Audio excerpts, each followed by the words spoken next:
الرحیم۔ شروع اللہ کے نام سے جو بڑا مہربان نہایت رحم والا ہے۔ کہنے کو مسلمان میں بھی ہوں لیکن کہتے شرماتا ہوں، کہنے کو مسلمان میں بھی ہوں لیکن کہتے شرماتا ہوں۔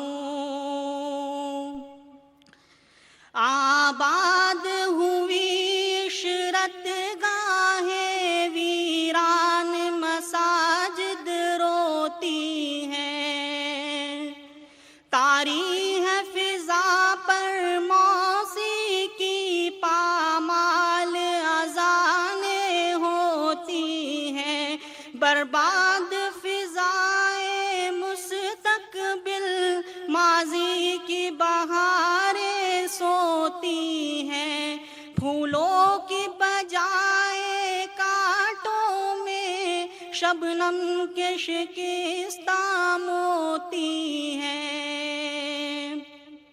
یہ وقت عمل کردار ہے شل، یہ وقت عمل کردار ہے شل، کیا دست دعا پھیلاتا ہوں۔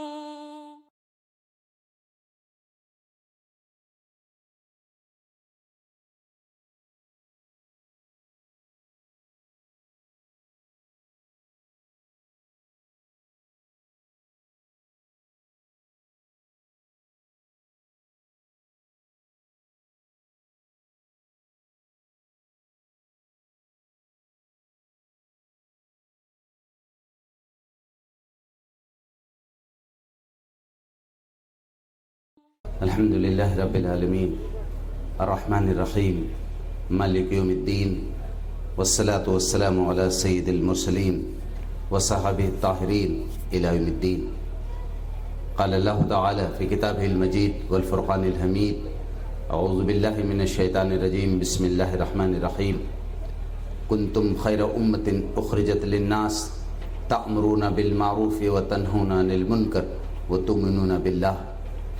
وقال عز وجل یا ایہا الذین آمنوا هل ادلکم علی تجارۃ تنجیکم من عذاب علیم تؤمنون باللہ ورسولہ وتجاہدون فی سبیل اللہ باموالکم وانفسکم ذالکم خیر لکم ان کنتم تعلمون یغفر لکم ذنوبکم ویدخلکم جنات تجری من تحتها الانہار ومساکن طیبۃ فی جنات عدن ذالک الفوز العظیم وَأُخْرَى تُحِبُّونَهَا نَصْرٌ مِّنَ اللَّهِ وَفَتْحٌ قَرِيبٌ وَبَشِّرِ الْمُؤْمِنِينَ۔ صدق اللہ العظیم۔ گرامی قدر علماء کرام، محترم بزرگوں اور انتہائی عزیز نوجوان ساتھیوں، آج صبح سے آپ ایک فکری، ایک علمی، ایک روحانی اور جذب و کیف سے مملو ایک اجلاس میں شرکت فرما رہے ہیں۔ آپ کے ساتھ تھوڑی دیر کی یہ شرکت میرے لیے بھی بہت ہی باعث شرف و سعادت ہے۔ محترم بھائیوں، اللہ تعالیٰ نے ہماری اور آپ کی ہدایت کا ذمہ اپنے اوپر لیا ہے۔ اللہ تعالیٰ نے ہماری ظاہری ضرورتوں کا بھی انتظام اپنے اوپر لیا ہے اور ہماری روحانی اور اخلاقی ضرورتوں کی تکمیل کا انتظام بھی اپنے اوپر لیا ہے۔ جو ہماری فزیکل ریکوائرمنٹس ہیں، ہمیں زندہ رہنے کے لیے آکسیجن چاہیے، پانی چاہیے، ہوا چاہیے، ٹیمپریچر چاہیے، روشنی چاہیے، غذا چاہیے، یہ ساری چیزوں کو اللہ تعالیٰ نے اس کی تکمیل کا ذمہ اپنے اوپر لیا ہے۔ قرآن مجید میں ایک دو جگہ نہیں، بار بار اظہار ہو رہا ہے۔ فرمایا وَأَنزَلْنَا مِنَ السَّمَاءِ مَاءً، ہم نے آسمان سے پانی برسایا ہے۔ ثُمَّ شَقَقْنَا الْأَرْضَ شَقًّا، ہم نے زمین کو پھاڑا ہے۔ فَأَنبَتْنَا فِيهَا حَبًّا وَعِنْبًا، ہم نے اس میں سے غلے اور پات اگائے۔ گویا اللہ تعالیٰ نے انسانوں کی جتنی بھی ظاہری ضرورتیں تھیں، جتنی بھی جو طبعی ضرورتیں تھیں، فزیکل ضرورتیں تھیں، جن کو آپ ہندی زبان میں بھوتک آوشکتا کہہ سکتے ہیں، سب کی تکمیل کا ذمہ اللہ نے لیا ہے۔ لیکن اسی کے ساتھ ساتھ اللہ تعالیٰ نے ہماری دینی رہنمائی، ہماری اخلاقی رہنمائی، ہماری روحانی جو ضروریات کی تکمیل ہے، اس کا ذمہ بھی اللہ نے اپنے اوپر لیا ہے۔ چنانچہ اللہ تعالیٰ نے قرآن مجید میں فرمایا وَإِنَّ عَلَيْنَا لَلْهُدَىٰ، تمہاری ہدایت اور رہنمائی ہم ہی کریں گے۔ فرمایا یہ جو ہدایت اور رہنمائی، اس پہ صبح کی گفتگو میں نے ہلکا سا اشارہ کیا کہ یہ ہدایت اور رہنمائی اللہ ہی کر سکتا ہے، اللہ کے علاوہ کہ کوئی اس بات کا مجازی نہیں ہے کہ انسانوں کے ہدایت اور رہنمائی کا دعویٰ کرے۔ اللہ ہمارا خالق ہے، وہی ہمارا رب ہے، وہی اس کائنات کا مالک اور بادشاہ ہے، اسی کا حق ہے کہ وہ انسانوں کو رہنمائی کرے، اور اسی کا مرتبہ ہے کہ اس کا قانون اس دنیا میں جاری و ساری ہو۔ اللہ رب العالمین نے اس ہدایت اور رہنمائی کے سلسلے کو پہنچانے کے لیے حضرت آدم علیہ السلام کے ذریعے جو سلسلہ شروع کیا تھا۔ حضرت آدم علیہ السلام اپنی اولاد کے باپ بھی تھے، دادا بھی تھے، اور وہی اللہ کے پہلے پیغمبر بھی تھے، وہی ہادی اور رہنما بھی تھے۔ ان کے ذمہ یہ کام بھی تھا کہ وہ اپنی اولاد کو بتائیں کہ انہیں زمین میں صرف اللہ کی بندگی کرنی ہے، اس کی اطاعت کرنی ہے، اس کا حکم ماننا ہے، اور اس کے حکم کے مطابق اپنی زندگی کے تمام گوشوں اور شعبوں کو قائم کرنا ہے۔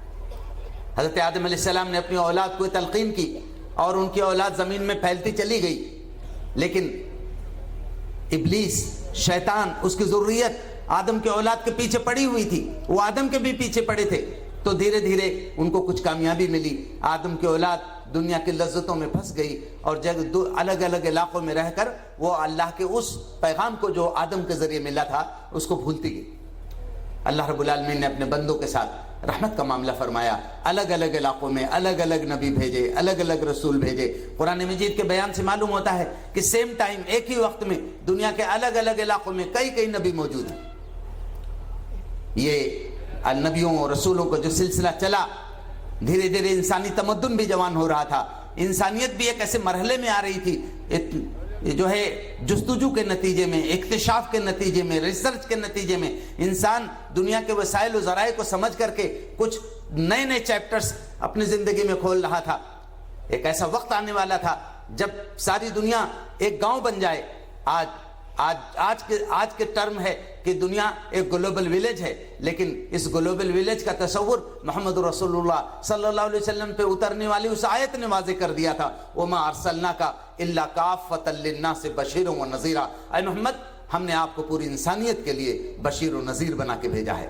ایک ایسا علاقہ جو کوئی جو ہے کنوینس کے ذریعے جڑا ہوا نہیں تھا، لیکن ایسے حالات دنیا میں پیدا ہوئے کہ آج دنیا کا کوئی خطہ اور کوئی گوشہ نہیں ہے جہاں محمد رسول اللہ صلی اللہ علیہ وسلم کا کلمہ نہ گونج رہا ہو۔ میرے بھائیوں اور میرے دوستوں، اللہ رب العالمین نے یہ دین جو بھیجا، یہ دین جو دیا آدم سے لے کے محمد رسول اللہ صلی اللہ علیہ وسلم تک، اس دین کا نام اللہ نے اسلام رکھا ہے۔ ان الدین عند اللہ الاسلام، اللہ کے نزدیک دین بس اسلام ہے۔ دوسری جگہ قرآن میں کہا ہوا سماکم المسلمین فی قبل من قبل و فی ھذا، اس سے قبل بھی اور آج بھی اس امت کا نام، ان لوگوں کا نام کیا ہے؟ مسلم ہے۔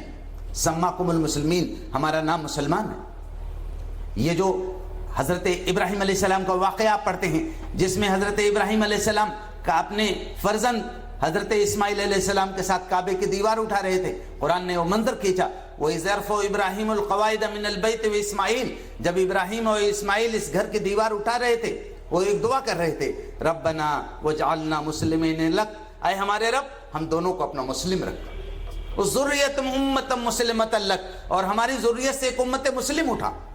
تو یہ دین اللہ کے نزدیک دین صرف اسلام ہے۔ اللہ تعالیٰ کہہ رہے ہیں ہوا سماکم المسلمین، تمہارا نام مسلمان رکھا گیا ہے، اور اس کے بعد کہا جا رہا ہے کہ یہ جو مسلمان ہیں یہ ایک جمعیت ہے پوری دنیا کے اندر، اور اس جمعیت کا نام امت مسلمت لک، امت مسلمہ ہے اس کا نام۔ تو یہ جو امت مسلمہ ہے، یہ امت مسلمہ جب تک پوری دنیا میں اپنے امت مسلمہ کے فارم میں رہی، تاریخ اس بات پر شاہد ہے، بلکہ میں کہہ سکتا ہوں کہ انسانی تاریخ اس بات پہ نازا بھی ہے کہ جب تک یہ امت مسلمہ اپنے فارم میں رہی، اپنی ذمہ داریوں کو سمجھتی رہی، تو پوری دنیا میں عدل و انصاف کا دورہ رہا، پوری دنیا میں مظلوموں کو اپنے مسیحوں کا تحفظ حاصل رہا، پوری دنیا کے اندر جو ہے اخوت اور محبت کی لہریں بہتی رہیں، ڈولتی رہیں۔ لیکن جب بھی تاریخ کے کسی بھی دور میں امت مسلمہ اپنے اس جو مقام ہے، جو مرتبہ ہے امت مسلمہ کا، اس تصور کو ذرا سے بھی دھندلایا تو اس کے بعد امت کو بہت سی پیچیدگیوں کا سامنا کرنا پڑا۔ اس امت کا اللہ تعالیٰ نے جو کئی نام رکھے قرآن مجید میں، اس میں ایک نام ہے، ایک نام 4500 سال پہلے آج سے یہ نام دیا گیا تھا امت مسلمہ، اور ایک نام قرآن مجید میں اور دیا گیا، وَكَذَلِكَ جَعَلْنَاكُمْ أُمَّةً وَسَطًا لِتَكُونُوا شُهَدَاءَ عَلَى النَّاسِ، اور فی الواقع یہ ایک ایسی امت ہے، تم ایک ایسی امت ہو، امت وسط ہو تم۔ یہ امت وسط میں آپ سے عرض کر رہا ہوں، کاش کہ ہمارے ذہنوں میں اس کا مفہوم مرتسم ہو جائے اور بیٹھ جائے تو شاید ہم اپنی زندگی میں آخری سانس تک ایک بے چینی سے دوچار رہیں گے۔ اللہ تعالیٰ نے فرمایا کہ یہ ایک امت مسلمہ ہے۔ محمد رسول اللہ صلی اللہ علیہ وسلم کو فرمایا کہ محمد صلی اللہ علیہ وسلم پوری انسانیت کے لیے بھیجے گئے ہیں۔ محمد صلی اللہ علیہ وسلم was sent to total mankind، پوری انسانیت کے لیے بھیجے گئے تھے۔ وہ کالے ہیں، گورے ہیں، بھارتی ہیں، چائنیز ہیں، جو ہے امریکن ہیں، افریقن ہیں، دنیا کے کسی بھی کانٹیننٹ میں رہنے والے، ساری کی ساری انسانیت حضرت آدم کی اولاد ہے، اور حضرت آدم کے اولاد ہونے کے ناطے ساری دنیا کے انسان آدمی کہلاتے ہیں۔ Why? Because all of us we are belonging the same family of Adam، ہم سب آدم کے خاندان کے لوگ ہیں۔ یہ پورا کا پورا 6.25 ارب دنیا کا جو انسان ہے یہ آدم کا خاندان ہے، اور آدم اللہ رب العالمین نے ان کو پہلا انسان بھی بنایا تھا تو پہلا پیغمبر بھی بنایا تھا، تو معاف کیجئے گا یہ سب پیغمبر کے اولاد ہے۔ یہ پیغمبر کی اولاد، ان کا نام اللہ تعالیٰ نے رکھا، ان کا مقام اللہ نے بتایا، ان کے مقام و مرتبے کی نزاکتوں سے اللہ تعالیٰ نے ان کو متعارف کرایا۔ فرمایا تم امت وسط ہو۔ رسول اللہ صلی اللہ علیہ وسلم کی امت کو فرمایا امت وسط۔ محمد صلی اللہ علیہ وسلم آخری پیغمبر ہے۔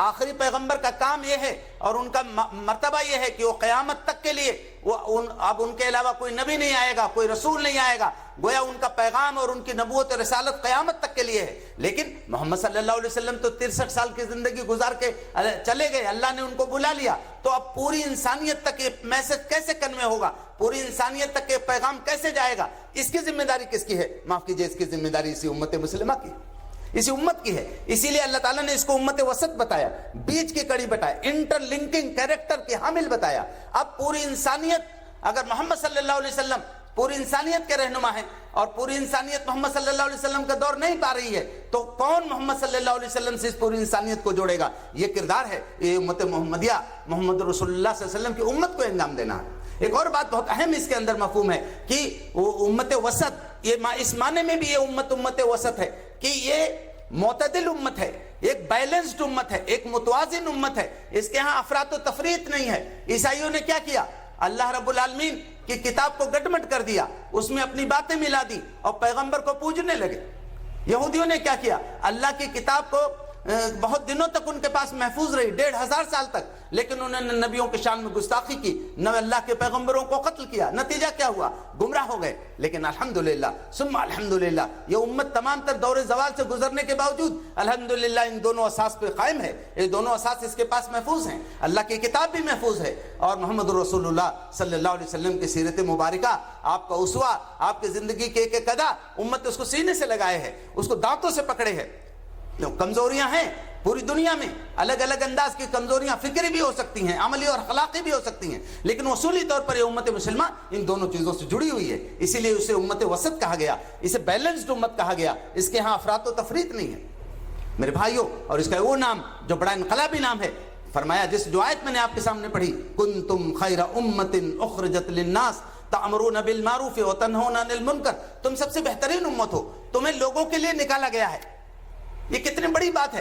یہ امت مسلمہ جیسی بھی کچھ لولی لنگڑی کمزور بلبلاتی ہوئی، لیکن مقام و مرتبہ اس کا کیا ہے؟ یہ پوری انسانیت کے لیے نکالا گیا ہے، یہ پوری انسانیت کی ہدایت، پوری انسانیت کے رہنمائی کے لیے، پوری انسانیت کی بھلائی کے لیے۔ معاف کیجئے، ہمارے زمانے کے بہت مشہور عالم ربانی مولانا علی میاں صاحب ندوی رحمۃ اللہ علیہ، ان سے ہم لوگوں کو کافی کچھ فیض اٹھانے اور استفادے کا موقع ملا۔ ان کی ایک بہت مشہور اور معرکۃ الارا کتاب ہے، عربی میں کتاب اصلاً ہے، ماذا خسر العالم بانحطاط المسلمین، مسلمانوں کے انحطاط و زوال سے دنیا کا کیا نقصان ہوا۔ اردو زبان میں بھی میسر ہے، انسانی دنیا پہ مسلمانوں کے عروج و زوال کا اثر۔ انہوں نے بہت ایک سٹیک تبصرہ کیا، کہا کہ مسلمانوں کے زوال سے صرف یہ بات نہیں ہوئی کہ مسلمان سیاسی طور پہ کمزور ہو گئے، مسلمانوں کے زوال سے یہ نہیں ہوا کہ مسلمان اقتصادی طور پہ دوسروں کے دست نگر ہو گئے، مسلمانوں کے زوال سے دنیا کو یہ حادثہ پیش آیا، دنیا کو اس حادثے کا سامنا کرنا پڑا کہ مسلمان کے زوال کے بعد اب دنیا ایسے حکمرانوں کو دیکھنے کو ترس گئی کہ جن سے اگر کوئی زیادتی ہو گئی تو اپنے مخاطب سے معافی مانگنے کے لیے تیار ہو۔ دنیا ایسے حکمرانوں کو ترس گئی دیکھنے کو کہ جو رات بھر چل کر کے اپنے رعایا کی، عوام کی خبر لیتے ہیں۔ دنیا ایسے حکمرانوں کو دیکھنے کو ترس گئی جن کا بیٹا اگر کسی کے ساتھ زیادتی کر دے تو انہیں اپنے بیٹے کو کوڑے لگانے میں کوئی عار نہیں محسوس ہوتا۔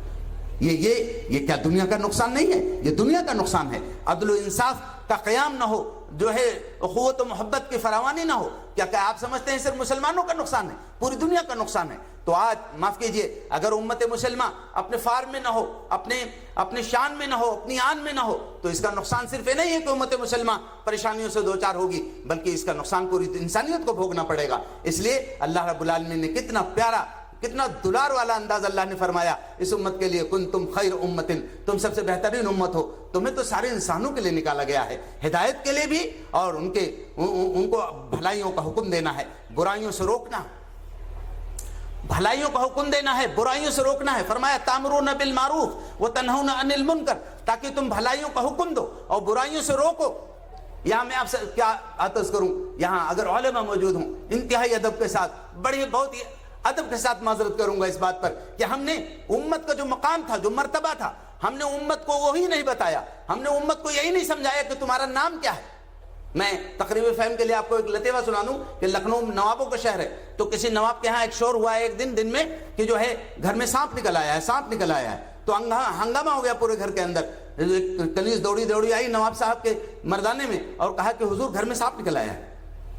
تو ہڑبڑا گئے، انہوں نے کہا سانپ نکل آیا ہے، ذرا بلانا کسی مرد کو۔ تو وہ بیچاری سمجھ نہیں پائی، مرد ہی سمجھ کے آئی تھی، تو سٹ پٹا گئی، کہا حضور اگر جان کی امان پاؤں تو ماشاءاللہ آپ بھی تو مرد ہیں۔ انہوں نے کہا ہاں تم نے خوب یاد دلایا، لانا میری چھڑی ذرا۔ تو میں آپ سے عرض کر رہا ہوں، اگر آج امت مسلمہ، آپ ہنس پڑے، یقیناً آپ ہنس سکتے تھے، لیکن میرے نزدیک رو پڑنے کا موقع۔ اگر آج امت مسلمہ کا کوئی ٹیچر، امت مسلمہ کا کوئی ڈاکٹر، امت مسلمہ کا کوئی پروفیسر اور کوئی ریڈر اور فارمر، اگر اس غریب کو یہ نہیں معلوم کہ امت مسلمہ کسے کہتے ہیں، اسے یہ نہیں معلوم امت وسط کسے کہتے ہیں، اسے یہ نہیں معلوم کہ خیر امت کسے کہتے ہیں، ڈوب مرنے کا موقع۔ معاف کیجئے، جن لوگوں کو اپنے نام کا تعارف نہ معلوم ہو، جنہیں اپنا سراپا اور اپنا حلیہ نہ معلوم ہو، وہ دنیا میں کسی سے کیا کہہ سکتے ہیں کہ ہم پریشان ہیں، ہم دوچار ہیں حالات کے اضطراب سے۔ میں انتہائی ادب کے ساتھ عرض کروں گا، ہمیں اس بات کو سمجھنے کی کوشش کرنی ہے، ہمیں اپنا نام بھی سمجھنا ہے، مسلم کسے کہتے ہیں، اسلام کسے کہتے ہیں، امت وسط کیا ہے، امت خیر کیا ہے جی، اور امت مسلمہ کیا ہے۔ امت مسلمہ اس امت کو کہتے ہیں جس کا ایک ایک پل اللہ کے حوالے ہو۔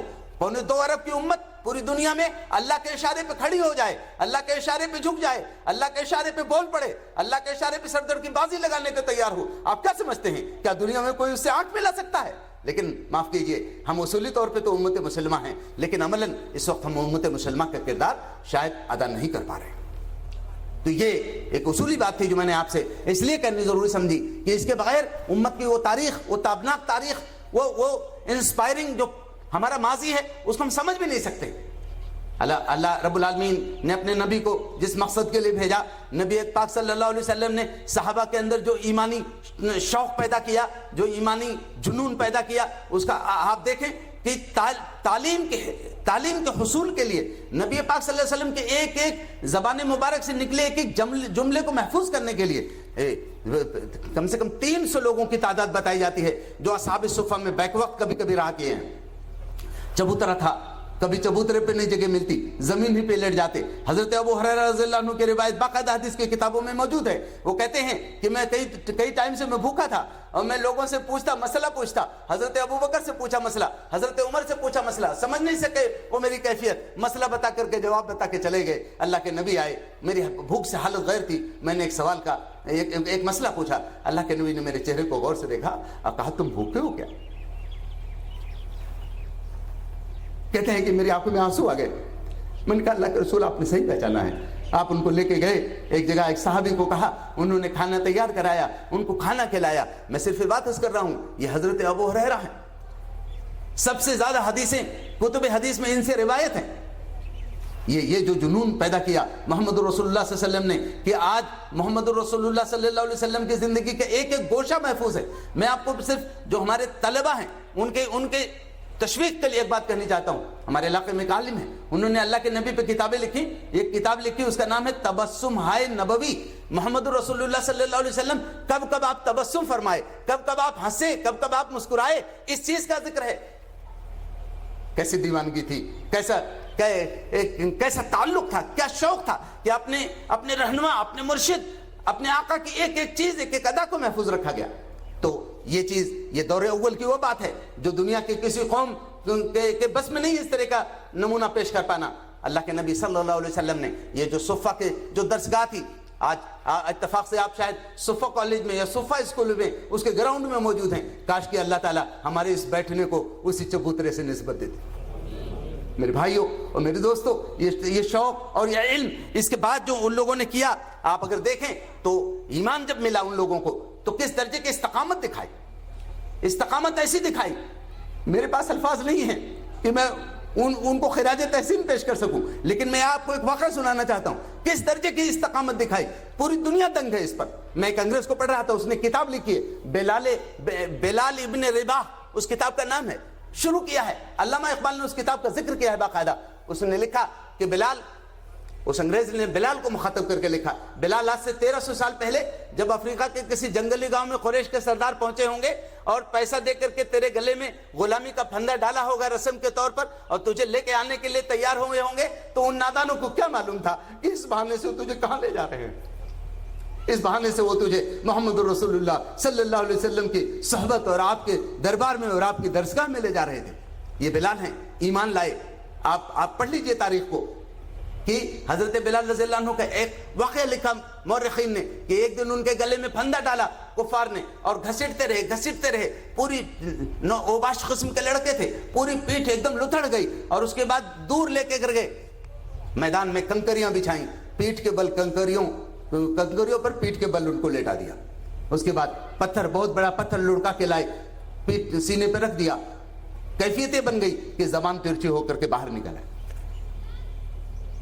دور لکڑیوں کا ایک حالہ بنایا, سرکل بنایا, اس میں آگ بھی لگا دی, زخموں کے چبھن, کنکریوں کے چبھن, اور اس کے بعد یہ پتھر کا وزن اور جو ہے پیاس, حلق سوکھا ہوا. بالکل ایسا لگ رہا تھا کہ جیسے محمد صلی اللہ علیہ وسلم کا دیوانہ ختم ہو جائے گا. لیکن اللہ رب العالمین کا فیصلہ کچھ اور تھا. تھوڑی دیر بعد میں کافر کا گزر ہوا, کچھ رحم دل آدمی تھا, اس نے سوچا بلال کو بہت ستاتے ہیں لوگ. اس نے جا کے ایک لکڑی سے زور سے اس پتھر کو ڈھکیل کے گرا دیا. اس کے بعد حضرت بلال کو لا کے پانی ان کے حلق میں ڈالنے لگا. تو کچھ پہلے تو اس کو لگا کہ شاید مر گیا ہے, لیکن بعد میں لگا کہ زبان ہلنے لگی. تھوڑی دیر میں اس کے حیرت کی انتہا نہ رہی کہ جب بلال کی زبان ہلنے لگی, آواز نکلنے لائق پوزیشن میں آئے, تو وہی بات کہہ رہے تھے جس کی وجہ سے وہ یہاں تک پہنچائے گئے تھے. بول رہے تھے احد احد احد, اللہ تو بس ایک ہے, اللہ تو بس ایک ہے, اللہ تو بس ایک ہے.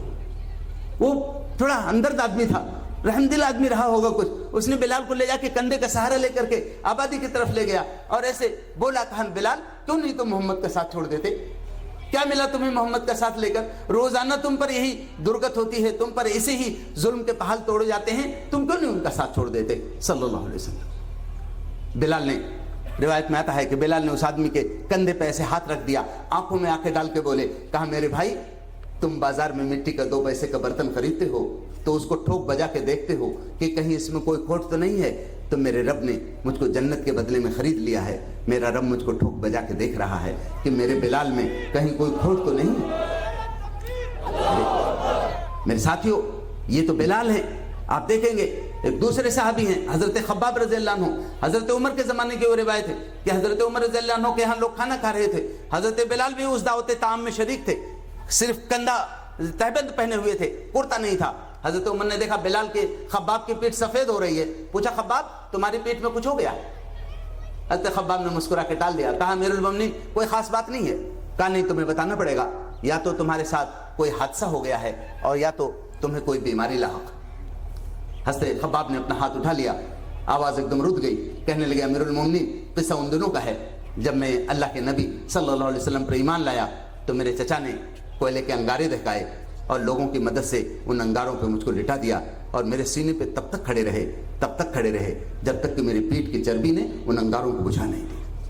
میں بہت ادب کے ساتھ عرض کر رہا ہوں, یہ استقامت کی تاریخ آپ دیکھیں گے تو تاریخ انسانی میں بہت کم ملے گی. انبیاء کی تاریخ میں بہت کم ملے گی. محمد رسول اللہ صلی اللہ علیہ وسلم کے اصحاب کا دلار قرآن میں کم نہیں ہوا ہے. آپ پڑھیں گے محمد رسول اللہ والذین معہ اشداء علی الکفار رحماء بینہم تراہم رکعا سجدا یبتغون فضلا من اللہ ورضوانا. یہ دلار ہو رہا ہے, یہ تعریف ہو رہی ہے, یہ تعارف کرایا جا رہا ہے اللہ کے ذریعے محمد رسول اللہ صلی اللہ علیہ وسلم کے اصحاب کا. تو یہ جو استقامت کا مظاہرہ ہوا, یہ استقامت ہے, معاف کیجئے گا. یہ ایک خاتون ہے, ان کا نام سمیہ ہے, حضرت سمیہ رضی اللہ تعالی عنہ. ان کا خاندان بھی بڑا عجیب و غریب ہے. ستائے جا رہے ہیں, میدان میں کھڑے ہیں, سخت دھوپ ہے, لوہے کی زنجیریں پہنا دی گئی ہیں, جا رہے ہیں. اللہ کے نبی ادھر کسی ضرورت سے نکل رہے تھے. حضرت عمار نے پکارا, کہا یا رسول اللہ اب ضبط نہیں ہو رہا ہے, یا رسول اللہ برداشت کے اوپر ہو رہی ہے بات. اللہ کے نبی نے جو جملہ فرما دیا ان کے لیے, تاریخ میں بہت کم بلکہ شاذ ہے بالکل یہ بات. آپ نے فرمایا اے آل یاسر صبر کرو, جنت تمہارا انتظار کر رہی ہے. یہ جو ایمان ہے, یہ جو استقامت کے آبرو رکھی, حق کی آبرو رکھی ان لوگوں نے, تو یہ ہمارے دور اول کی وہ تصویر ہے جو آج بھی 1500 سال بعد بھی کہیں بھی مسلمان ہیں, کمزور ہیں, پچھڑے ہیں, لیکن مسلمانوں کو یہ چیز قوت دیا کرتی ہے. حضرت سمیہ کے بارے میں آتا ہے, جب وہ ابو جہل نے ان کو مارا جس دن, تو ان کا دماغ تھوڑا سا دھوپ کی وجہ سے اور اتنی تکلیف کی وجہ سے کام نہیں کر رہا تھا, تو اس نے کہا کہ تم اللہ کا انکار کرو, تو سمجھ نہیں پائے. تو ایسے اس نے آسمان کی طرف اشارہ کر کے کہا وہ ایک اللہ جس کو تم صرف ایک اللہ مانتی ہو اس کو انکار کرو. بس اس پر ان کو غصہ آ گیا. جو جملہ ان کا تاریخ میں محفوظ ہے, انہوں نے کہا ابو جہل تیری موٹی موٹی ہڈیوں میں جو جان ہے, خدا کی قسم میرے ایمان کی قوت اسے کہیں زیادہ. اس نے بہت نازک جگہ پہ بھالا مار کر ان کو شہید کر دیا. میں اپنے وجدان کی حد تک کہتا ہوں کہ سمیہ کی جو چیخ 1400 سال پہلے ہوئی تھی, پچھلے 1400 سال سے وہ چیخ امت مسلمہ کا حوصلہ بڑھا رہی, وہ چیخ امت مسلمہ کو قوت دے رہی ہے. میرے بھائیوں اور میرے دوستوں, یہ دین جو ان لوگوں نے قبول کیا تھا, اس کو پھیلانے کے لیے, اس کو نشر کرنے کے لیے جو قربانیاں دی, اپنے آپ کو جتنا لٹا اور کھپا دیا. آپ دیکھیں گے خود حضرت ابو بکر رضی اللہ عنہ کو اگر آپ دیکھیں, میں بہت سے ابواب نہیں کھولنا چاہتا اس مختصر وقت میں. حضرت ابو بکر رضی اللہ عنہ نے بہت بڑے تاجر تھے, بہت سارا اپنا مال لٹا دیا لوگوں کو جو مسلمان ہو گئے تھے ان غلاموں کو آزاد کرانے. حضرت بلال رضی اللہ عنہ خود حضرت عمر کے آزاد کر, حضرت ابو بکر رضی اللہ عنہ کے آزاد کردہ. تو یہ جو حضرت ابو بکر رضی اللہ عنہ کی ہی دعوت و تبلیغ کا نتیجہ ہے کہ باقاعدہ حضرت عثمان رضی اللہ عنہ ایمان لائے. تو یہ جو اللہ رب العالمین نے جو دین کی نعمت دی تھی اس کو دنیا میں پھیلانا, ایک ایک فرد تک پہنچانا. میں اس کے چونکہ یہاں ہمارے نوجوانوں کی ایک تعداد موجود ہے, حضرت علی رضی اللہ عنہ کا سیرت کی کتابوں میں ایک واقعہ آتا ہے, اللہ کے نبی صلی اللہ علیہ وسلم کی حیات مبارکہ کا واقعہ ہے وہ. حضرت علی کی عمر کیا رہی ہوگی, زیادہ سے زیادہ 18-19 سال بنتی ہے, کیونکہ حضرت خدیجہ رضی اللہ تعالیٰ عنہ اللہ کے نبی صلی اللہ علیہ وسلم کے ساتھ تھی. اگر حضرت خدیجہ کا آخری سال مان لیا جائے تو نبوت کا 10واں سال ہے, اور حضرت علی ایمان لائے تھے تو 8-9 سال کے تھے. رات کا وقت ہے, دروازے پہ کسی نے نوک کیا. اللہ کے نبی صلی اللہ علیہ وسلم نے پوچھا کون ہے. اس وقت اللہ کے نبی صلی اللہ علیہ وسلم کی طبیعت بہت خراب تھی, آپ کو شدید بخار تھا. حضرت خدیجہ نے آپ کے سر پر موٹا سا کپڑا باندھ دیا تھا, آپ کی خدمت فرما رہی تھی. دروازے پہ نوک کیا, آپ نے پوچھا کون, کہا کہ علی. یا رسول اللہ حاضر ہونے کی اجازت چاہتا ہوں. اللہ کے نبی صلی اللہ علیہ وسلم نے فرمایا آ جاؤ. اتنی رات میں کیسے آنا ہوا تمہارا. حضرت علی نے کہا یا رسول اللہ میں مکے کے باہر گشت کر رہا تھا, میں نے دیکھا وہاں ایک قافلہ آیا ہوا ہے. اللہ کے نبی, میں نے سوچا اگر ان لوگوں تک آپ چلتے اور ان کو اللہ تعالیٰ کے دین کی دعوت پہنچا دیتے تو ہو سکتا ہے کسی کو جہنم سے بچنے کی توفیق مل جائے. اللہ کے نبی صلی اللہ علیہ وسلم کی جو کیفیت تھی, آپ فوراً اٹھ کے کھڑے ہو گئے, لیکن کھڑے ہوئے تو آپ کی طبیعت صحیح نہیں تھی, تو آپ ایک دم ایسے لہرا گئے. حضرت خدیجہ نے جلدی سے آپ کو پکڑ لیا, ایسے انگلیوں سے ایک دم کس کے کنگن کی طرح باندھ لیا اور کہا یا رسول اللہ آپ کیا کر رہے ہیں, آپ کہاں جا رہے ہیں. کیا اللہ تعالیٰ نے آپ کو اپنے آپ کو ہلاک کر لینے کا حکم دیا ہے. آپ کی کیفیت یہ کہ آپ کھڑے نہیں ہو سکتے. قربان جائیے اس پیغمبر عظیمت کے ہم امتی ہیں. آپ نے فرمایا خدیجہ 2 باتیں ہمیشہ یاد رکھو, ایک تو اس راستے میں میری معاون, میری مددگار بننے کی کوشش کرو. دوسرے اس راستے, یہ تمہاری حد درجے محبت ہے جو تم مجھے نہیں جانے دے رہی ہو, لیکن تمہاری یہ محبت میرے لیے بہت ہی پریشان کن بن سکتی ہے. اگر آخرت میں حشر کے میدان میں اللہ تعالیٰ نے مجھ سے پوچھ لیا محمد تم نے اپنے ذرا سے آرام کا خیال کر کے میرے بندوں کو میرا پیغام پہنچانے کا ایک اچھا موقع گنوا دیا, تو کیا اللہ کے سامنے مجھے شرمندگی نہیں ہوگی؟ حضرت خدیجہ نے اپنا ہاتھ ڈھیلا کر دیا، یہ الزام اپنے سر نہیں لے سکتی تھی۔ اللہ کے نبی صلی اللہ علیہ وسلم حضرت علی کے کندھے کا سہارا لے کر کے گئے، اور پھر وہاں گئے، وہاں لوگوں سے بات کی جگہ کر کے، کوئی ایمان لایا یا نہیں لایا، سیرت کی کتابیں اس طرف بالکل خاموش ہیں۔ لیکن میں آپ سے کہنی چاہتا ہوں یہ بات کہ 18-19 سال کے نوجوان کو کون سی چیز گشت کرا رہی تھی؟ کون سی چیز تھی؟ یعنی یہ عمر تو وہ ہوتی ہے کہ ہندوستانی زبان میں گھوڑے بیچ کے سونے کا وقت، یعنی بالکل ایک دم بے فکری کی نیند لینے کا وقت۔ اس وقت حضرت علی کون سی چیز تلاش کر رہے تھے؟ گویا اللہ تعالیٰ کے دین، اللہ تعالیٰ کے کلمے کو کہاں کہاں پہنچایا جا سکتا ہے، کس کس اپرچونٹی کو استعمال کیا جا سکتا ہے، اس کی پریشانی لگی تھی، اس کی بے چینی تھی، اس کی تلاش تھی۔ یہ وہ چیز ہے جو امت مسلمہ کہ آج کی نسل کو اس کو اپنا اسوہ بنانا ہے، اپنا نمونہ بنانا ہے، اس طرف چلنا ہے۔ آخر میں اس طرف بھی آپ کی توجہ مبذول کرانا چاہتا ہوں کہ اللہ رب العالمین کا یہ جو دین ملا، جس دین کو اللہ رب العالمین نے اپنے پیغمبر کو کہہ دیا تھا، شروع میں بالکل کہہ دیا تھا کہ یا ایھا المدثر قم فانذر وربک فکبر، اے اوڑھ لپیٹ کے لیٹنے والے اٹھیے اور لوگوں کو ڈرا دیجئے، خبردار کر دیجئے، لوگوں کو اللہ تعالیٰ کے دین کی طرف بلا دیجئے، ورنہ یہ سب ہلاک ہو جائیں گے، یہ سب جہنم کا نوالا بن جائیں گے۔ اللہ کے نبی نے اپنے آپ کو اتنا کھپایا، اتنا کھپایا، اتنا کھپایا کہ قرآن میں اللہ تعالیٰ نے خود کہا فَلَعَلَّكَ بَاخِعٌ نَفْسَكَ عَلَىٰ آثَارِهِمْ إِن لَّمْ يُؤْمِنُوا بِهَٰذَا الْحَدِيثِ أَسَفًا، کیا ہے پیغمبر اگر وہ لوگ ایمان نہیں لائے تو کیا آپ اپنے آپ کو ان کے پیچھے ہلاک کر ڈالیں گے؟ لیکن اس دین کو پھر سربلند کرنے کے لیے جو آگے آئے تھے وَرَبَّكَ فَكَبِّرْ، اپنے رب کی بڑائی کا اعلان کر دیجئے۔ تو اس کلمے کو دنیا میں سربلند کرنے کے لیے، اس دین کو غالب کرنے کے لیے جو جدوجہد ہوئی، جو صحابہ کرام رضوان اللہ تعالی علیہ مجمعین نے اور بعد کے دور میں ان کے نقوش قدم پہ چلنے والوں نے جو تاریخ رقم کی ہے، وہ بہت حوصلہ آمیز ہے، بہت راحت بخش ہے، بہت جو ہے اس سے ہمیں انسپائریشن ملتا ہے۔ اس طرف جائیں گے تو بچے ہوں، بوڑھے ہوں، جوان ہوں، عورتیں ہوں، کوئی بھی ہو، ہر ایک سرشار ہے اللہ کے لیے اپنا سب کچھ لگانے کے لیے۔ میں صرف آپ کو ایک اشارہ کرتا ہوں، ایک جنگ کے لیے تیاری چل رہی تھی، محمد رسول اللہ صلی اللہ علیہ وسلم لوگوں کو منتخب فرما رہے تھے۔ ایک بچہ آتا ہے، اس کو کہہ رہا ہے کہ اللہ کے رسول بھلے میں بچہ ہوں لیکن میں قوت مجھے اللہ نے بہت دی ہے، میں بڑوں کو پچھاڑ دیتا ہوں۔ اللہ کے نبی نے اس کو دیکھ کر کے منتخب فرما لیا۔ دوسرا بچہ آیا، اس نے کہا اللہ کے رسول آپ نے ان کو منتخب فرما لیا ہے نا، لیکن میں ان کو کشتی میں پچھاڑ دیتا ہوں۔ اللہ کے نبی نے کہا اچھا کشتی، کہا یا رسول اللہ اگر آپ کو جو ہے ٹیسٹ کرنا ہو تو آپ کشتی کرا دیجئے۔ کشتی ہوئی، پچھاڑ دیا، اللہ کے نبی صلی اللہ علیہ وسلم نے دونوں کو منتخب کر لیا۔ کیا امت مسلمہ کے نوجوانوں کو اللہ کے لیے اپنا سب کچھ لگانے کے لیے رافع و ثمرہ کا سبق نہیں یاد رکھنا چاہیے؟ دو بچے آئے اللہ کے نبی صلی اللہ علیہ وسلم، جنگ میں آئے، اپنے کہنے لگے کہ یا رسول اللہ میں جنگ لڑ سکتا ہوں، میں تم ابھی بچے ہو، تھوڑی دور ٹہل وہل کے آئے، کچھ دور 2-3 گھنٹے بعد کہا رسول اللہ اب 2-3 گھنٹے میں کوئی بچہ کتنا بڑا ہو جائے گا؟ کہا رسول اللہ میں اس وقت دیکھیے اب میں بڑا ہو گیا ہوں، اللہ اکبر، میں بڑا ہو گیا ہوں اتنی دیر میں۔ اللہ کے نبی نے اس کا ذوق دیکھ کر کے بچے کو لے لیا۔ دوسرا بچہ جو اس کو ساتھی تھا، اس نے کہا رسول اللہ یہ تو میں دونوں ساتھ ہی رہتے ہیں، ہم ساتھ ہی میں کھیلتے ہیں، ساتھ ہی میں رہتے ہیں، یا رسول اللہ اگر آپ نے اس کو لیا ہے تو مجھے بھی لیجئے۔ دونوں بچوں کو حضور نے لے لیا، جنگ ہو گئی، جنگ میں رسول صلی اللہ علیہ وسلم اور آپ کے اصحاب کو فتح مل گئی۔ اللہ کے نبی کو دونوں بچے یاد آئے، حدیث میں آتا ہے بچہ مل گیا، آپ نے فرمایا کیوں بھائی تمہارے ساتھی کہاں گیا؟ انہوں نے کہا یا رسول اللہ جنگ میں شامل ہونے سے پہلے میدان کے کنارے ایک درخت کے نیچے بیٹھ کر ہم دونوں نے اللہ سے دعا مانگی تھی، میری دعا قبول ہو گئی ہے، مجھے یقین ہے کہ میرے ساتھی کی بھی دعا قبول ہوئی۔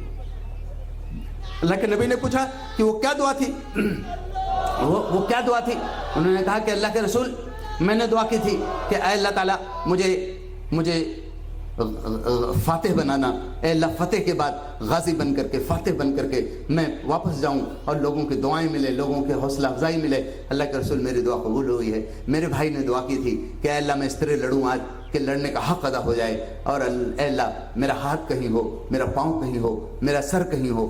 میں سمجھتا ہوں اللہ کے نبی جب میری دعا قبول ہوئی ہے تو میرے بھائی کی بھی دعا قبول ہو گئی۔ میں صرف آپ سے یہ عرض کر رہا ہوں، جب امت مسلمہ اپنے ایمان کے تقاضوں کو سمجھ رہی تھی، جب اس دین کے غلبے کے تقاضوں کو سمجھ رہی تھی کہ کس کس مرحلے سے گزرنا پڑ سکتا ہے، تو اللہ رب العالمین نے اس امت کو وہ منازل اور وہ مناظر دکھائے جو دنیا سوچ نہیں سکتی ہے۔ بڑے بڑے مورخین میور ہیں جو ہے اور گبن ہیں، سارے لوگ اس بات پہ دنگ ہیں کہ 23 سال میں محمد صلی اللہ علیہ وسلم نے یہ انقلاب کیسے دنیا میں رونما کر دیا، کیسے انقلاب مکمل ہوا۔ وہ کہتے ہیں کہ یہ بات خود اتنی سی بات کافی ہے کہ ان کو ایک عظیم انسان دنیا کا مانا جائے۔ میں آپ سے ایک بات عرض کرنی چاہتا ہوں، اللہ کے نبی صلی اللہ علیہ وسلم مدینے کی زندگی ہے، بیٹھے ہوئے تھے، ایک بدو آدمی آ گیا، کہا کہ کیا تمہیں وہ آدمی ہو جو نبوت کا دعویٰ کر رہا ہے؟ اب صحابہ کو تو موڈ خراب ہو گیا سن کر، کیسا آدمی ہے، کیسے بولتا ہے۔ اللہ کے نبی مسکرا پڑے، آپ نے فرمایا ہاں میں ہی ہوں، میں محمد میرا نام ہے، میں اللہ کا رسول ہوں، کیا چاہتے ہو؟ کہا یہ بتاؤ محمد تم کیا پیش کرتے ہو، تمہارا دین کیا ہے؟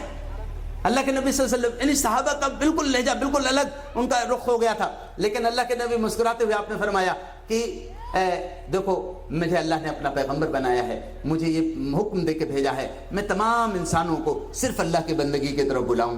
دیکھو اپنی اولاد کو زندہ دفن نہ کرنا، دیکھو اللہ بے حیائی اور ناپاکی کی باتوں کے قریب نہ جانا، دیکھو کمزوروں کا حق نہ مارنا، میں یہی پیغام لے کے بھیجا گیا ہوں۔ وہ بدو نے کہا کہ ٹھیک ہے ہاتھ بڑھائیے، آپ نے اپنا ہاتھ بڑھا دیا، اس نے ہاتھ اپنا ڈال کے حضور کے ہاتھ کے نیچے کہا میں ایمان لاتا ہوں، میں گواہی دیتا ہوں کہ آپ اللہ کے پیغمبر اور اللہ کے رسول۔ چلے گئے وہ، تھوڑی دنوں میں چند دنوں میں ایک جنگ ہوئی چھوٹی سی، اللہ کے نبی صلی اللہ علیہ وسلم نے ان کو اطلاع نہیں کی، لیکن جنگ میں فتح ہو گئی تو جو مال غنیمت ملا اس میں سے تھوڑی سی ایک گٹھری بنا کر کے اس بدو کے لیے رکھ دیا۔ ایک صحابی سے کہا جاؤ فلاں آبادی میں ایک بدو رہتا ہے، اس کا یہ نام ہے، اس کو دے دینا۔ حدیث میں آتا ہے کہ وہ لے کے گئے وہاں، اس کا گھر معلوم کیا، مل گیا تو سلام کے بعد کہا یہ اللہ کے نبی نے آپ کو تھوڑا تحفہ بھیجا ہے۔ کہا یہ ہے کیا؟ تو کہا یہ غنیمت ہے۔ تو اس غریب کو غنیمت وغیرہ نہیں معلوم تھا، اس نے کہا غنیمت کیا ہوتی ہے؟ تو کہا جب اللہ کے راستے میں کفر و اسلام کی جنگ ہوتی ہے تو جب اسلام کو فتح ملتی ہے تو کفار کے مال و اسباب کو جو حصہ مسلمانوں کے قبضے میں آتا ہے وہ غنیمت کہلاتا ہے۔ آپ جنگ میں نہیں تھے لیکن پھر بھی حضور نے آپ کو یاد رکھا، یہ آپ کو بھیجا ہے۔ بس اتنا سننا تھا کہ اس کا جو بددعانہ پن تھا، وہ جو کھرا پن تھا وہ بالکل ظاہر ہو گیا، ایک دم بڑے کھرے انداز میں بولا، کہا اچھا ہے یہ ہے غنیمت، یہ ہے ٹھیک ہے، ایسا ہے اس کو تم رکھ دو، فوراً چلے جاؤ یہاں سے۔ وہ صحابی سوچتے ہوئے چلے آئے کیسا ہے آدمی، اللہ کے نبی نے اتنی محبت اور تعلق کے ساتھ اس کے پاس مجھے بھیجا تھا۔ اگلے دن وہ خود آئے، اپنے سر پہ ہوئی گٹھری لیے ہوئے، صحابہ کے درمیان اللہ کے نبی صلی اللہ علیہ وسلم بیٹھے ہوئے تھے، سب کو پھلانگتے ہوئے تقریباً آئے، ایسے سامنے جگہ خالی تھی، ایک دم آ کے گٹھری زور سے پٹک دی حضور کے سامنے اور کہا محمد میں اس کے لیے تھوڑی ایمان لایا تھا۔ صحابہ ایک دم ناراض ہو گئے، سب کے چہرے سے ناراضگی آیا ہو گئی، لیکن اللہ کے نبی صلی اللہ علیہ وسلم مسکرا پڑے، آپ نے فرمایا پھر کیوں ایمان لائے تھے بھائی؟ کہا اللہ کے رسول میں ایمان اس لیے لایا تھا کہ مجھے معلوم ہوا کہ حق و باطل کے جنگ میں آپ حق کے علمبردار ہیں، تو میری خواہش ہوئی کہ جب حق و باطل کی جنگ ہوگی تو میں آپ کے ساتھ لڑوں گا، اس طرح لڑوں گا کہ لڑنے کا حق ادا ہو جائے۔ اللہ کے نبی صلی اللہ علیہ وسلم نے فرمایا تو پھر کیا ہے؟ کہا کہ یا رسول اللہ آئندہ جب وہ موقع ہو تو آپ ضرور مجھے بتائیے گا۔ وہ چلے گئے، اگلی جنگ میں اللہ کے نبی صلی اللہ علیہ وسلم نے ان کو اطلاع کر دی۔ روایت میں حدیث میں آتا ہے کہ وہ آئے، اجنبی تھے، زیادہ لوگ ان کو جانتے نہیں تھے، بڑی بے جگری سے لڑے، بالکل ایک دم اجنبیت کے انداز میں تھے، کوئی سمجھ نہیں پا رہا تھا، جدھر مڑ جاتے تھے صفے کے صفے الٹ جاتی تھی، لوگ بڑے حیران تھے کہ اجنبی مجاہد کون ہے۔ جنگ ختم ہو گئی مسلمانوں، اللہ کے نبی صلی اللہ علیہ وسلم نے اس وقت پوچھا تھا پھر تم کس لیے ایمان لائے تھے؟ تو انہوں نے کہا رسول اللہ میری خواہش ہے کہ میں لڑوں اور لڑنے کا حق ادا ہو جائے، اور اللہ کے نبی میرے گلے میں ایک تیر لگے جو حلق میں اندر تک گھس جائے اور میں اسی حالت میں اپنے رب کے سامنے ملوں تو میرا رب مجھ سے پوچھے میرے بندے اس حال میں کیوں آیا ہے، تو میں کہہ دوں اے اللہ تاکہ آپ خوش ہو جائیں۔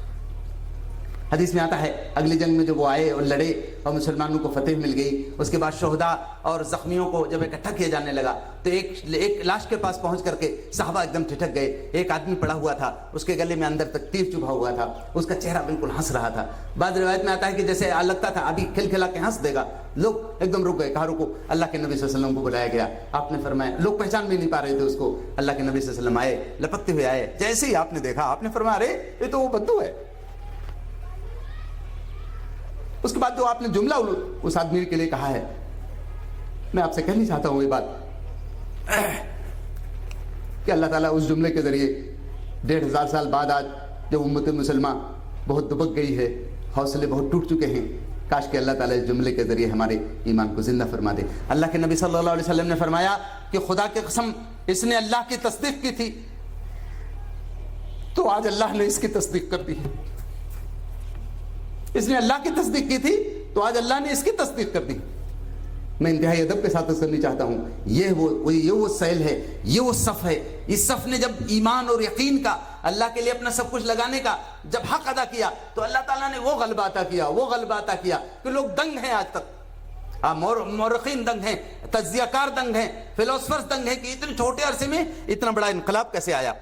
ایک صحابی ہیں, ان کا نام ہے ربیع. اللہ کے نبی صلی اللہ علیہ وسلم کے پاس آئے, کہنے لگے یا رسول اللہ میری ایک آرزو ہے, آپ دعا فرما دیں میری آرزو کو پوری ہو جائے. بڑے البلے انداز میں کہا تو اللہ کے نبی نے فرمایا تمہاری کیا آرزو ہے؟ کہا اللہ کے رسول میری آرزو ہے کہ میں اللہ تعالیٰ کے راستے میں شہید ہو جاؤں. اللہ کے نبی نے ایسے فوراً ہاتھ اٹھایا, کہا اللہ ربیع کی اس آرزو کو پوری فرما. اس کے بعد وہ اچانک پھر بولے, کہا یا رسول اللہ میری ایک اور آرزو ہے. تو آپ نے فرمایا پھر کیا ہے؟ کہا اللہ کے رسول میری آرزو یہ ہے کہ جب میں شہید ہونے لگوں تو آپ کے قدموں میں جان دے رہا ہوں. اللہ کے نبی بھی کسی کیفیت میں تھے خاص. آپ نے فرمایا اے اللہ ربیع کی اس آرزو کو بھی پوری کر دے. حدیث میں آتا ہے جب اگلا موقع آیا حق و باطل کی کشمکش کا, ربیع اس جنگ میں شریک تھے, لڑے, جنگ میں فتح مل گئی. ایک صحابی دیکھ رہے تھے ایک شخص کا حال عجیب ہے کہ گردن کٹ چکی ہے تقریباً, پھر بھی جان باقی ہے, الٹ پلٹ رہا ہے. تو دیکھ لیا, پہچان گئے. کہا ربیع کیا حال ہے تمہارا, کچھ کہنا چاہتے ہو, گھر میں بچوں کے لیے کچھ کہنا ہے تمہیں؟ کچھ بولے نہیں. رسول اللہ بس زبان سے ایسے ہی نکلا. حدیث میں آتا ہے صحابی دوڑے ایک دم اللہ کے نبی کی طرف, کہا یا رسول اللہ ربیع کا بالکل آخری لمحہ لگ رہا ہے. اللہ کے نبی میں نے پوچھا کہ تم کچھ چاہتے ہو تو آپ کا نام لے رہے ہیں, بس کہہ رہے ہیں رسول اللہ. حدیث میں آتا ہے نبی پاک صلی اللہ علیہ وسلم تیز قدموں سے آئے اور آتے ہی وہ پلٹ رہے تھے, الٹ پلٹ رہے تھے. اسی میں اللہ کے نبی کی آنکھ سے ان کی آنکھ مل گئی. آپ نے فرمایا ربیع تم کچھ چاہتے ہو, تمہیں کچھ کہنا ہے؟ کچھ کہا نہیں. ایسے الٹنے پلٹنے میں ایسے پلٹ کر کے اللہ کے نبی صلی اللہ علیہ وسلم کے قدم مبارک کے پاس آ گئے, اپنا منہ آپ کے پنجے پہ رکھ دیا, اپنا منہ آپ کے پنجے پہ رکھ دیا, ایسے ایک نظر اوپر دیکھا, پھر مسکرا کے ختم ہو گئے. اللہ کے نبی صلی اللہ علیہ وسلم نے فرمایا, اللہ عجیب و غریب جملہ ہے, آپ نے فرمایا اے اللہ آج کے شام تک میں ربیع سے خوش رہا ہوں, راضی رہا ہوں, اے اللہ تو بھی ربیع سے راضی ہو جائے. بہت سے صحابہ کے بارے میں آتا ہے کہ کئی لوگوں نے کہا کاش کہ اس قبر میں ہم دفن کر دیے جاتے. میرے بھائیوں یہ تو دور صحابہ ہے. میں ایک بات اور کہنی چاہتا ہوں کہ اس پوری کشمکش میں, اس پوری تاریخ میں کوئی صرف مردوں کا رول نہیں ہے. آپ اگر دیکھیں گے ایک خاتون اللہ کے نبی کے پاس آئیں, غزوہ تبوک کا واقعہ تھا. اللہ کے نبی رسد, گھوڑے, تلوار, ہتھیار سب اکٹھا کر رہے تھے. وہ آئی اپنے بچے کو ایسے گود میں لیے ہوئی تھی. اللہ کے نبی صلی اللہ علیہ وسلم سے کہنے لگی یا رسول اللہ میرے پاس تو کچھ اور ہے نہیں, سب لوگ دے رہے ہیں. اللہ کے رسول میرا یہی چھوٹا سا بچہ ہے, میں چاہتی ہوں اس کو آپ لے لیں. تو جب تلوار کی ضرورت ہے, گھوڑے کی ضرورت ہے, رسد کی ضرورت ہے, تو منہ بچے کی کیا وہاں اپلیکیشن ہے؟ اللہ کے نبی مسکرائے. آپ نے فرمایا نیک وقت تم تو جانتی ہو جنگ میں تلواروں کا کھیل ہوتا ہے, وہاں اس بچے کو لے کے ہم کیا کریں گے؟ ہاں اسے لے جاؤ, جب یہ بڑا ہو جائے گا تو ہم اسے جہاد میں لے جائیں گے, یہ اللہ کے راستے میں. وہ خاتون نے کہا یا رسول اللہ خدا کی قسم اللہ نے مجھے 3 بیٹے دیے تھے, 2 بڑے ہو گئے تھے, اس کے بڑے لمبے وقفے کے بعد پیدا ہوا. یا رسول اللہ دونوں بڑے ہو گئے تھے, آپ کے ساتھ جا کر کے دونوں شہید ہو چکے ہیں. یا رسول اللہ یہ بننا سا ہے, ابھی اس لائق نہیں ہے کہ آپ کے ساتھ جا کر کے آپ کی حفاظت میں اپنے آپ کو نثار کر سکے. یا رسول اللہ لیکن میں چاہتی تھی اس کو اگر آپ لے لیتے تو آپ کے اوپر جنگ میں کوئی تیر یا تلوار آنے لگتا تو آپ اسے سامنے کر دیتے, یہ ختم ہو جاتا, لیکن آپ بچ جاتے. اللہ کے نبی صلی اللہ علیہ وسلم جو صحابہ تھے وہاں, صحابہ کرام رضوان اللہ تعالی علیہ مجمعین کے بارے میں آتا ہے کہ جو لوگ سنا اس بات کو وہ آپ دیدہ ہو گئے. یہ معمولی سی عورت جس کا بس آخری سہارا اس کے منہ سے بچہ ہے, اس کو بھی اللہ کے راستے میں پیش کرنے کے لیے اس کے پاس اتنا حوصلہ. آپ نے احد کے بارے میں سنا ہوگا کہ احد کی لڑائی میں اللہ کے نبی صلی اللہ علیہ وسلم زخمی ہو گئے تھے, تو ایک مرحلے میں یہ بھی خبر پھیل گئی تھی کہ اللہ کے نبی صلی اللہ علیہ وسلم شہید ہو گئے. تو روایات میں باقاعدہ آپ پڑھیں گے مغازی کے روایات میں تو آتا ہے کہ بہت سے صحابہ نے ایسے تلوار زمین پہ پھینک دی اور کہا کہ جب رسول نہیں رہ گئے تو اب لڑنے کا کیا حاصل ہے, جب چراغ نہیں رہ گیا تو روشنی کا کیا سوال ہے. لیکن ایسے ہی میں بالکل بہت سے لوگ نے کہا جب رسول نہیں رہ گئے تو زندہ رہنے کا کیا لطف. جا کر کے لوگ بے ترتیب جنگ میں لڑ کر کے شہید ہو گئے. لیکن کچھ لوگ ایسے بھی تھے جن کو یہ لگا کہ اب لڑنے کا بظاہر واقعی کچھ حاصل نہیں ہے, اور لگتا ہے بعض لوگوں کو جملے نقل ہیں تاریخ کی کتابوں میں، لوگوں نے کہا لگتا ایسا ہے کہ اللہ نے اپنے آخری رسول کے دین کے لیے احد کے دن کو ہی آخری دن مقرر کر رکھا ہے، اتنے حالات سنگین تھے۔ کچھ لوگ گھروں کو چلے گئے، ان کی ماؤں نے، ان کی بیویوں نے، ان کی بہنوں نے ان کو جو لتاڑ پلائی۔ آپ نے سنا ہوگا اردو لٹریچر میں ایک کتاب شاہنامہ اسلام کے نام سے مشہور ہے، حفیظ جالندری نے اللہ کے نبی کی سیرت مبارکہ پہ لکھا تھا۔ اس واقعے کو حفیظ نے نظم کیا ہے کہ وہ مومن جو گھروں میں جا چھپے تھے چھوڑ کر میدان، ندامت ان پہ طاری تھی کہ تھے وہ صاحب ایماں، کہا ماؤں نے جاؤ اب نہ تم بیٹے نہ ہم مائیں، ہمارا دودھ حرام ان پر ہمارا دودھ جو میدان سے بھاگ آئیں، ارے اسی بے آبروئی کے لیے کیا تم کو پالا تھا، وہیں تم بھی رہے ہوتے جہاں وہ کملی والا تھا، پکاری بیویاں مردوں کی ہوتی ہیں یہی شانے کہ رن میں آبرو دے کر بچا لایا کریں جانے، تمہیں تو ہم نے حق پر جان فدا کرنے کو بھیجا تھا، حق احسان پیغمبر ادا کرنے کو بھیجا تھا، اگر ارادہ نہ تھا اسلام پر قربان ہونے کا تو دعویٰ کیوں کیا تھا صاحب ایمان ہونے کا۔ یہ بیچارے کسی قابل نہیں ہیں، بول اٹھی بہنیں گھروں میں چھپ کے بیٹھے چرخا کاتے چوڑیاں پہنے۔ آپ اٹھا کے تاریخ دیکھ لیجئے، وہ لوگ میدان میں چلے آئے، بہت سے لوگ زخمی بھی تھے، اس کے باوجود بھی اللہ کے راستے میں دوبارہ سے پلٹ آئے۔ یا اگر ہماری خواتین، ہماری بہنیں، ہماری بیٹیاں، ہماری مائیں اگر ذرا سا بھی عکس اپنے اندر پیدا کر لیں تو انشاءاللہ امت کے یہ جو ذبح حالی کے دن ہیں، یہ جو مایوسی کے دن ہیں، آنے واحد میں بدل سکتے ہیں، لیکن ضرورت ہے کہ ہم اپنے اندر وہی جذبہ پیدا کریں، پلٹ کے اسی ڈگر پہ جانے کی کوشش کریں۔ میں صرف ایک بات آپ کے سامنے عرض کرنی چاہتا ہوں، جب آج حالات آتے ہیں، مسائل آتے ہیں، یعنی معاف کیجیے گا اس وقت ہماری جو صورتحال ہے کہ اگر ہم پلٹ کر کے اپنی تاریخ کو دیکھ لیں اور اخلاص کے ساتھ اور سچے دل سے دیکھ لیں تو شاید ہمارے بہت سے افتراق و انتشار کی بھی ہوا نکل جائے گی، لیکن ہم زحمت ہی نہیں کر رہے ہیں۔ آپ اٹھا کے دیکھیں گے حضرت عمر رضی اللہ عنہ کا زمانہ تھا، ایران کا فتح ہونے کا معاملہ تھا، حضرت سعد ابن وقاص رضی اللہ عنہ کمانڈر تھے، دریائے دجلہ میں باڑھ آئی ہوئی تھی، دجلہ کے دوسرے کنارے پر مدین جو ایران کا پائے سلطنت تھا، ایران کی راجدھانی تھی، وہ تھی، وہاں کئی لاکھ فوج وہاں تھی اور پورا ایران اپنے گھر میں تھا، وہ پوری فوج، اور اس طرف دجلہ کے اس طرف جس میں بہت تیز بار تھی، روایت میں آتا ہے کہ اس کے سیلاب لہریں لے رہا تھا۔ ایسے میں سعد ابن وقاص رضی اللہ عنہ کمانڈر تھے، عشرہ مبشرہ میں سے ہیں، رشتے میں رسول پاک صلی اللہ علیہ وسلم کے ماموں لگتے تھے، ان کو یہ اعزاز حاصل ہے کہ اللہ کے نبی نے ان کو ایک بار وہ اللہ کے نبی کی حفاظت میں تیر چلا رہے تھے تو حضور نے فرمایا تھا سعد چلاؤ تیر، میرے باپ تم پہ قربان، چلاؤ تیر۔ محمد رسول اللہ صلی اللہ علیہ وسلم کی اتنے پائے کے صحابی تھے، اللہ کے نبی صلی اللہ علیہ وسلم نے جو ان کو جانفشانی کی، اللہ کے لیے سب کچھ لگانے کی جو تربیت دی تھی، اس کا مظاہرہ یہاں ہو گیا کہ کم سے کم 30,000 لوگ گھوڑے والے مسلمان موجود تھے، بقیہ پیدل بھی فوج تھی۔ حضرت سعد نے بلایا، 3 دن گزر گئے جب باڑھ کو، حضرت سعد نے بلایا اپنے سارے کمانڈروں کو، 300 کمانڈروں کو قریب، اور کہا بھائی دیکھو ایسا ہے، ہم رسول اللہ صلی اللہ علیہ وسلم کے صحابی ہیں، ہمارے پاس اتنا وقت نہیں ہے کہ ہم اس بات کا انتظار کریں کہ دریائے دجلہ کا باڑھ اترے گا تب ہم ادھر حملہ کریں گے۔ تو کمانڈر سے ایک دم حیران رہ گئے، کہنے لگے حضرت آپ کچھ دیکھ بھی رہے ہیں، اس میں تو جو ہے کڑخیں نکل رہی ہیں، لہریں لے رہی ہیں کہ اس کی لہریں میں آدمی ڈوب جائے۔ حضرت سعد بن وقاص نے کہا نہیں کچھ نہیں، آج اس میں گھوڑے ڈال دو۔ 30,000 گھوڑے ایک ساتھ جب دریا میں گھسے تو مورخین نے لکھا ہے اس کا پانی گزوں پر چلا گیا۔ علامہ شبلی نے الفاروق میں لکھا ہے کہ ایک صحابی تھے، ان کا کٹورا گر گیا اور بہت تیز فلو تھا پانی کے اندر، کٹورا گر گیا، ایک دم بہنے لگا، کسی دوسرے صحابی نے تھوڑا سا مسکرا کے کہا میں تمہارا کٹورا گیا، انہوں نے کہا گیا کیسے، اس کی یہ مجال چلا جائے گا، بالکل نہیں جا سکتا ہے۔ اچانک بالکل ایک بھنور آئی اور ایسے گھمایا، انہوں نے اپنا کٹورا اٹھا کر کے اپنے جھولے میں رکھ لیا، کہا دیکھا یہ نہیں جا سکتا تھا۔ اس وقت یہ زمین ہمارے لیے مسخر کر دی گئی ہے۔ جب لوگوں نے دیکھا کئی لاکھ 2.5-3 لاکھ کی فوج اپنے گھر میں موجود تھی ایران کی، انہوں نے دیکھا کہ یہ بالکل ایک دم اچھلتے ہوئے آ رہے ہیں پانی کے اندر، تو جو جملہ کہتے ہوئے وہ پورا شہر چھوڑ کے بھاگ گئے، وہ جملہ تاریخ میں نقل ہے، یہی جملہ کہتے ہوئے بھاگے، دیواں آمدند دیواں آمدند دیواں آمدند، دیو آ رہے ہیں دیو آ رہے ہیں، یہ انسان تھوڑی ہے۔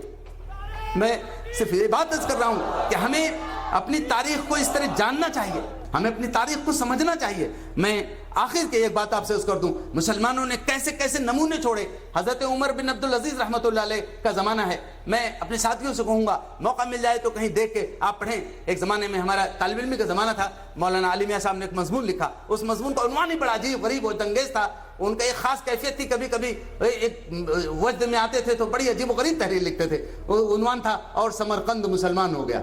عمر بن عبدالعزیز رحمۃ اللہ علیہ کا زمانہ تھا، اسلام کے مشہور کمانڈر قتیبیہ ابن مسلم نے سمرقند کا محاصرہ کیا۔ سمرقند سمجھ رہے ہیں جو رشین علاقے میں ہے، کہاں بغداد تھا, کہاں دمشق تھا, سیریا کا علاقہ, اور وہاں سے وہاں پہنچ گئے تھے. وہاں 17 دن تک سمرقند کو گھیرے رکھے, لیکن کوئی شکل نہیں آئی. وہ جو فصیل تھی چاروں طرف, جو چار دیواری تھی, اس پر دشمن کے جو وہاں شہر کے لوگ تھے, عیسائی لوگ تھے, وہ اپنا تیر کمان لے کے بیٹھے تھے. کوئی بھی قریب آتا اس کو مار دیتے.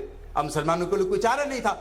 کیسے کیسے جنون اور کیسے کیسے اللہ کے راستے میں لگانے کا سب کو جذبہ تھا. ہوا کہ آخر کہ جو ہے لوگوں نے طے کیا کہ اس شہر کا پانی کہاں سے نکلتا ہے.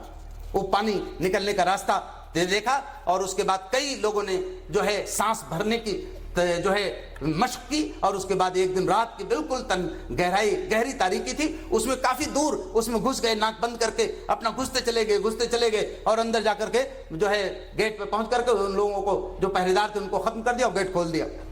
سب فتح ہو گئے ایک دم. لیکن جو اسلام کے کچھ اصول تھے وہ یہاں پوری طرح برتے نہیں جا سکے تھے. لوگ گھسے تو کہیں عیسائیوں کا شہر تھا, کہیں گرجا تھا, کہیں کلیسا تھا کچھ, تو کہیں حضرت عیسیٰ علیہ السلام کی مورتی تھی, حضرت مریم کی مورتی تھی, تو ان کو ڈھکیل دیا, کسی کے آنکھ پھوڑی, ایک دم اس پورے شہر پہ قبضہ کر لیا. لیکن جو عیسائی رہنما تھے, جو عیسائی علماء تھے, ان کو معلوم تھا کہ مسلمانوں کا طریقہ نہیں ہے. ان لوگوں نے ایک خط لکھا حضرت عمر بن عبدالعزیز کے پاس. کہاں سمرقند ہے, وہاں سے وہ لوگ دمشق آئے, آج جو دمشق ہے وہاں آئے. اب وہاں ان لوگوں کو معلوم نہیں تھا کہ خلیفہ کا دربار کیسا ہے, خلیفہ کا گھر کیسا ہے. پوچھتے پوچھتے آئے, لوگوں نے بتایا اور آگے ہے. ایک جگہ پہنچے تو دیکھا کچھ لوگ رکوع میں ہیں, کچھ لوگ سجدے میں ہیں, کچھ لوگ ہاتھ باندھے کھڑے ہیں. ان لوگوں نے سوچا شاید خلیفہ کا دربار یہ ہوگا. ان کے یہاں یہی تھا کہ لوگ بادشاہ کے سامنے جھک جاتے تھے, سجدے میں چلے جاتے تھے. لوگوں سے پوچھا کیا بادشاہ کا دربار یہی ہے؟ تو ایک صاحب ہنسے, انہوں نے کہا میاں کہاں سے آئے ہو, یہ بادشاہ کا دربار نہیں ہے, یہ اللہ کا دربار ہے. البتہ جو خلیفہ تھے وہ ابھی ہی تھے, تم کہاں سے آئے ہو؟ انہوں نے کہا صاحب ہم بہت پریشان حال ہیں, مصیبت زدہ ہیں, آپ ہمیں خلیفہ سے ملا دیجئے. وہ لے گئے ایک گلی کے اندر, تاریخ میں آتا ہے وہ گلی کے اندر آگے بالکل نکڑ پر جہاں ختم ہو رہی تھی گلی, وہاں ایک آدمی دیوار جوڑ رہا تھا, ایک عورت اسے گارہ دے رہی تھی. کہا چلے جاؤ وہی خلیفہ کا گھر ہے. وہ گئے وہاں تو دیکھا ایک مزدور ہے, ایک عورت ہے, جو دیکھتے ہی اندر چلی گئی. وہ دوڑ کے پیچھے اس آدمی کو پکڑا ان لوگوں نے. کہا کیا مذاق کر رہے ہیں, اتنی دور سے ہزاروں کلومیٹر سے ہم آ رہے ہیں, میل سے آ رہے ہیں, آپ ہمارے ساتھ مذاق کر رہے ہیں. آپ نے کسی مزدور کا گھر بتا دیا. تو مسلمان آپ دیدہ ہو گیا, اس نے کہا میرے بھائی وہ مزدور نہیں ہے, وہ جو دیوار جوڑ رہا ہے وہی مسلمانوں کا خلیفہ ہے, اور جو ان کی بیوی ہیں وہ اس کو گارہ دے رہی تھی. وہ گئے ملے, اپنی پوری پریشانی بتائی. عمر بن عبدالعزیز رحمۃ اللہ علیہ نے اسی خط کے پچھلے, اسی درخواست کے پشت پر لکھا قتیبیہ ابن مسلم کو کہ قتیبیہ ابن مسلم کو بات سلام معلوم ہو کہ یہ خط ملتے ہی فوراً شہر خالی کر دو, اور اپنے درمیان جو علماء ہیں ان کو متعین کرو, وہ پورے مقدمے کی سماعت کریں گے, اور اگر غلطی پہ ہو تو تمہیں سزا دی جائے گی. آپ دیکھیے دوسرے لوگ ہوتے تو کہتے بھئی ہم نے یہ علاقہ مار لیا, وہ علاقہ فتح کر لیا. فوراً شہر خالی کرنے کے لیے جب جرس و گھنٹے بجنے لگے, لوگوں نے پوچھا کیا بات ہے, یہ لوگ پھر کیا کرنا چاہتے ہیں شہر میں؟ کہا نہیں, یہ لوگ شہر خالی کر رہے ہیں. شہر کے باہر سب لوگ چلے گئے, مقدمہ ہوا, بیٹھے لوگ, اور سب کی سنوائی ہوئی.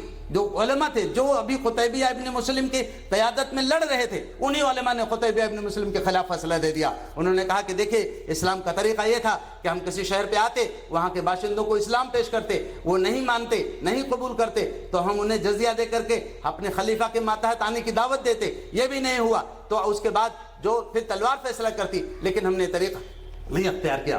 فیصلہ یہ ہوا کہ ایک شہر تو ہم خالی ہی کر دیں گے, لیکن ابھی جو نقصان ہوا ہے, اگر کسی مورتی کا ہاتھ ٹوٹا ہے تو ان قاضیوں نے فیصلہ دیا کہ یہاں اس شہر کے باشندے جس بھی مسلمان سپاہی کا چاہے ہاتھ کاٹ سکتے ہیں, جس بھی مسلمان سپاہی کے چاہے آنکھ پھوڑ سکتے ہیں. تو فوراً قتیبیہ ابن مسلم کھڑے ہو گئے, اسلام کے طرف جیت نامور سپہ سالار کھڑے ہوئے, کہا حضرت کسی دوسرے کا نہ ہاتھ توڑنے کی ضرورت ہے, نہ کسی کی آنکھ پھوڑنے کی ضرورت ہے. میرے ساتھیوں نے میرے حکم پہ اقدام کیا تھا, میرا ہاتھ حاضر ہے, جسے ضرورت ہو, جو محسوس کرے بدلہ لینے کے لیے میرا ہاتھ توڑ دے, میرا ہاتھ کاٹ دے, اور میری آنکھیں حاضر ہیں, اس کے بدلے میں میری آنکھ پھوڑ دی جائے.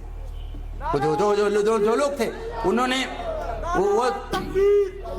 وہ لوگ جب شہر میں گئے, انہوں نے جا کے اپنے شہر کے لوگوں کو بات بتائی پوری, اور پوری رات میٹنگ ہوتی رہی. اس کے بعد ان لوگوں نے طے کیا, ہمارے حکمراں آتے تھے تو ہم اپنی بچیوں کو چھپانے لگتے تھے, اپنی عورتوں کو خاموش رکھ کر کے کہ گھروں میں رہا کرو, نکلو نہیں, پتہ نہیں کس کی نگاہ پڑ جائے, کون تمہیں پکڑ لے جائے. یہ آئے ہیں اتنے دن سے ہیں, 1 مہینے کے آس پاس سے, کسی نے کوئی حرکت نہیں کی, کسی نے کوئی نگاہ نہیں ڈالی. ہم پہلے سے زیادہ محفوظ لگے اس بیچ کے اندر. تو ایسا ہے کیوں نہ اس دین ہی کو قبول کر لیا جائے. صبح ہوئی, سب لوگ آئے اور انہوں نے نے کہا صاحب آپ نے قبضہ کیا تھا لیکن آپ نکل بھی گئے, اپنے اصولوں کے آپ اتنے پختہ ہیں. ہمارے حکمراں آتے تھے تو ہم اپنے آپ کو بہت غیر محفوظ پاتے تھے. ہم وہ دین قبول کرنا چاہتے ہیں جس دین نے آپ کے اندر ایک کردار پیدا کیا ہے. چنانچہ صبح ہوتے ہوتے پورا سمرقند مسلمان ہو گیا. میں صرف بات کر رہا ہوں, امت مسلمہ کو اپنے کردار کو دہرانا پڑے گا. امت مسلمہ کو اپنے کردار کو آج کے زمانے میں ایمانی استقامت کے ساتھ, دعوت کے ساتھ, اللہ کے راہ میں سردڑ کی بازی لگانے کے ساتھ امت مسلمہ اگر اپنی تاریخ کو دہراتی ہے